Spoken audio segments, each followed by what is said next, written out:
Another question I was going to ask when it comes to, work as a composer. So thinking about it, there are many sound designers who are also composers, and there are many composers that are also sound designers.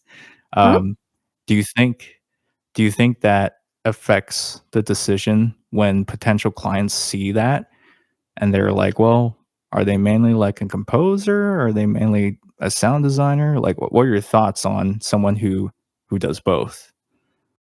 I think that can be a great thing for a smaller studio who wants to hire one person to do everything. It definitely keeps their time management in check, just a little Yeah. bit, a little bit less managing to do. Um, that's great. I think if somebody has the an equal skill set in both, then why not advertise that as something that you can do? Um, for myself personally, I can do sound design. I just choose not to focus on it. And so when people ask me, "Hey, do you also do sound design?" It's like, "Yes, but I'm not going to." It's just because I want to focus on the music. I want to focus on making it as badass as possible. And as I'm way more sufficient. What's the word? Proficient, Yeah. I guess. Efficient? Efficient. One of the Efficient. efficient. Yeah. I can produce music quicker than I can sound design. That's what I'm trying to say. Yeah. But yeah, if that's a skill that you have in equal spades, then please go for it. Anybody who wants to do both. Yeah, no, that's good advice, but also because it does feel that based on I'm on LinkedIn pretty much like every other day for the most part, and I always kind of see like myself included. I'm not saying like, oh, I'm not guilty of this, but definitely like you have some develop or musicians or artists, right, who they post on LinkedIn and it's like, oh, check out my sound design demo. Or they're just like doing like sound design, like redesign clips they'll do. And then next week they're posting music stuff as well, which is awesome. Like I do the same thing also.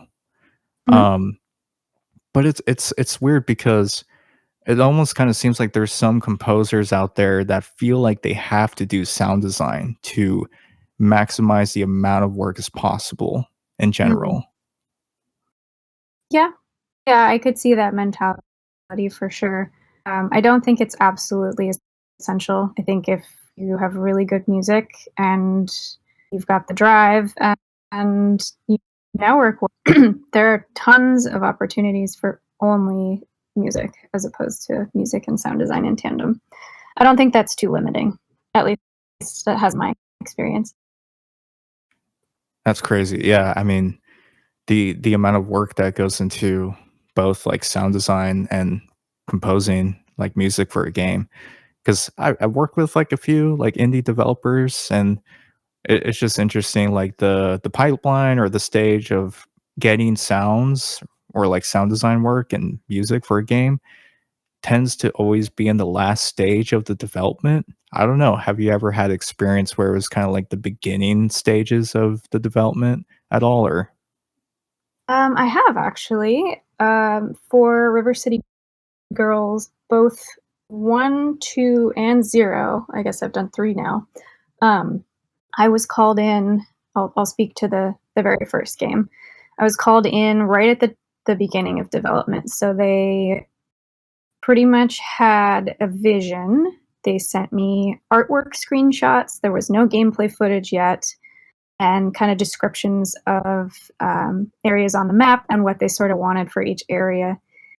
Hmm. And that was pretty cool because I kind of got to be part of the process of world building almost. Like they obviously had things in mind, but about I don't know how many weeks into the process, they figured out that I was also a singer, a vocalist, and they're like, "Oh, well, shit, like we should utilize that too," and that kind of helped shape one of the almost Easter egg type things, or it's almost like a game mechanic. If you play that game and you see a boombox sitting in the area that you're in, my voice will be coming over that boombox, and it's kind of like you've put the CD or the cassette in the boombox, and you're listening to Awesome. Yeah. this artist. So that's pretty cool that that came about simply because I was brought in early on in the process. Yeah, and for the record, just wanna let my audience know, I actually know what a cassette is. Yay! I just may have dated myself. No.